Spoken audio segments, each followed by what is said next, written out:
আজকে গুরুত্বপূর্ণ একটা বিষয় নিয়ে আলোচনা করব যে বমির মাধ্যমে খাওয়ানো জাদুগুলো কিভাবে বের করবেন সে বিষয় নিয়ে আজকে বিস্তারিত আলোচনা করব। যদি সরাসরি খাওয়ানো জাদু ওই ব্যক্তির উপর থেকেই থাকে তাহলে অবশ্যই ওই পেট থেকে যেন গড়গড় করে বমি হয়ে আসবে বা বড় করে বমি হতে শুরু করবে ইনশাআল্লাহ। আসসালামু আলাইকুম ওয়া রাহমাতুল্লাহি ওয়া বারাকাতুহু। আপনারা দেখছেন জিন ও জাদু ডক্টর ইউটিউব চ্যানেল এবং Shifa homeo and Ruqyah Facebook page. সকলে কেমন আছেন? না আশা করছি আলহামদুলিল্লাহ আপনারা সকলে ভালো আছেন। আমি আছি আপনাদের সঙ্গে মোহাম্মদ গোলজার রহমান, দিনাজপুর থেকে। সম্মানিত বন্ধুরা আমার, আজকে গুরুত্বপূর্ণ একটা বিষয় নিয়ে আলোচনা করব যে বমির মাধ্যমে খাওয়ানো জাদুগুলো কীভাবে বের করবেন সে বিষয় নিয়ে আজকে বিস্তারিত আলোচনা করব ইনশাআল্লাহ।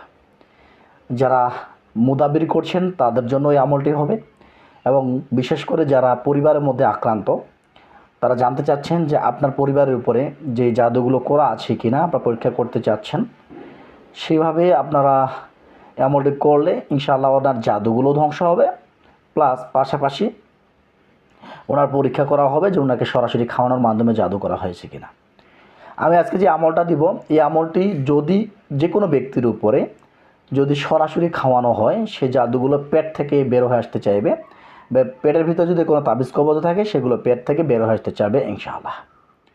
বন্ধুরা আমার, ভিডিওটা খুব গুরুত্বপূর্ণ, অবশ্যই ভিডিওটি মনোযোগ সহকারে দেখবেন, কেটে কেটে দেখবেন না। যদি কেটে কেটে দেখেন তাহলে ভিডিওটি কোনো কিছুই বুঝতে পারবেন না।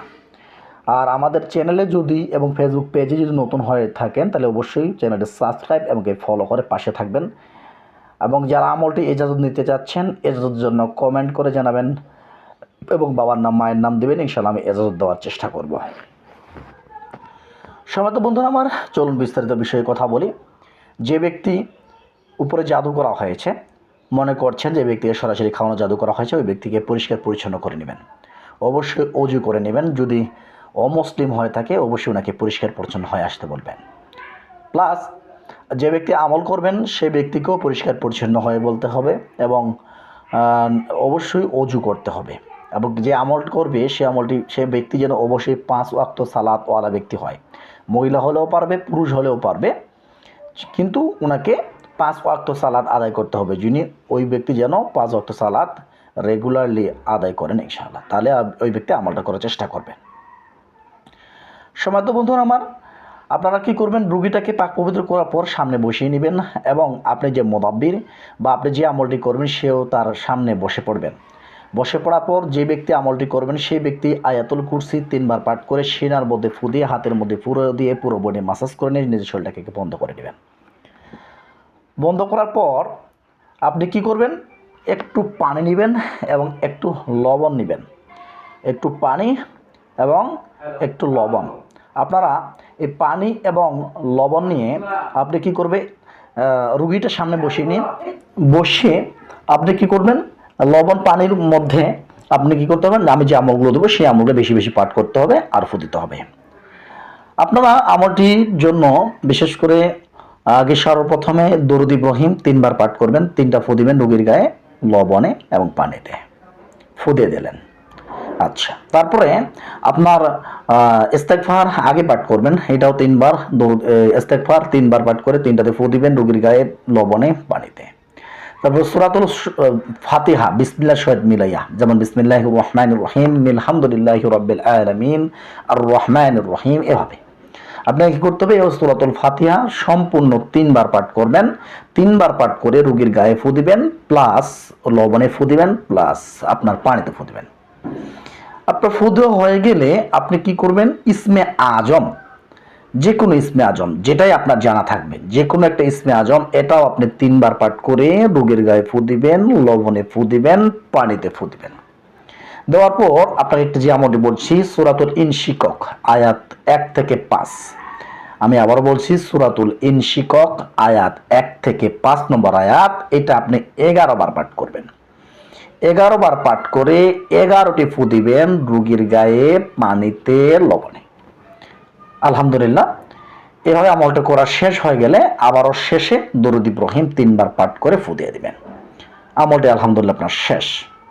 যখন আপনার আমলটি শেষ হয়ে যাবে আপনি রুগীটাকে কি করবেন, রুগীটাকে বলবেন যে আপনি এখান থেকে কিছু পানি মুখের মধ্যে মুখের খেয়ে ফেলেন 3 ঢোক পানি খাবেন। কি বলবেন যে এখান থেকে কিছু পানি আপনি মুখের মধ্যে খাবেন, ওনাকে খেয়ে ফেলতে বলবেন।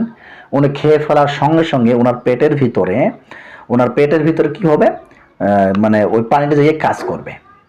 আর যে আয়াতগুলো হয়েছে যে ওনার পানিটার ভিতরে দিয়ে কাজ করবে। এখন আপনার পেটের ভিতরে পানিটা কাজ করছে আপনার আয়াতের মাধ্যমে।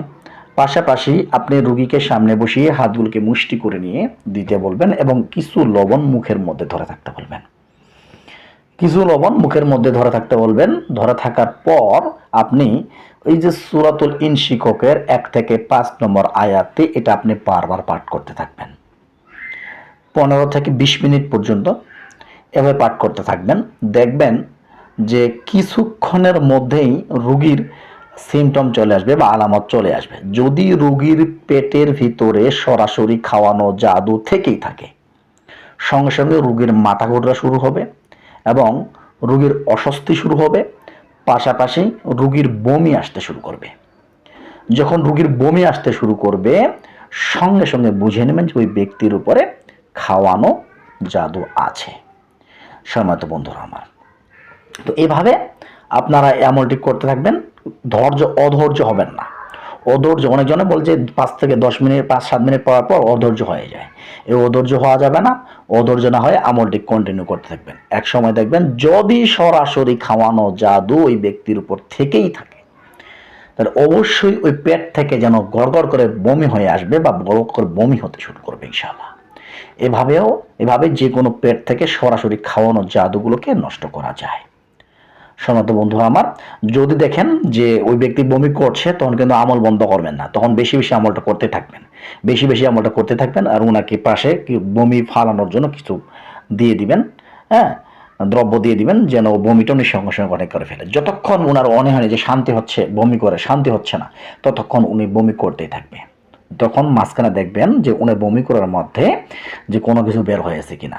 যদি বমির মধ্যে কোনো কিছু বের হয়ে থাকে, কোনো কালো দেখতে পারেন বা তাবিজের মতো দেখতে পাইতে পারেন বা অন্যান্য কোনো কিছু দেখতে পাইতে পারেন, এগুলো বমির মাধ্যমে খাওয়ানো যেতে পারে। পেটের ভিতরে খাওয়ানো জাদুগুলো কিন্তু বের হয়ে আসবে ইনশাআল্লাহ। সম্মানিত বন্ধুরা আমার, এটাই ছিল গুরুত্বপূর্ণ ভিডিও।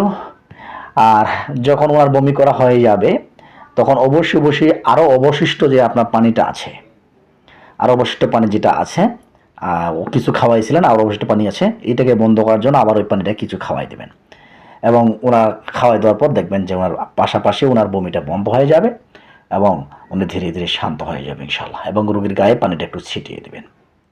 যদি ভিডিওটি ভালো লাগে অবশ্যই চ্যানেলটি সাবস্ক্রাইব করে পাশের বেল আইকনটি দাবিয়ে দেবেন এবং ভিডিওর যদি ইজাজত নিতে চান কমেন্ট করে বাবার নাম মায়ের নাম জানাবেন। আজকে এই পর্যন্ত। সকলে ভালো থাকবেন, সুস্থ থাকবেন। আসসালামু আলাইকুম ওয়া রাহমাতুল্লাহি ওয়া বারাকাতুহু। আল্লাহ হাফেজ।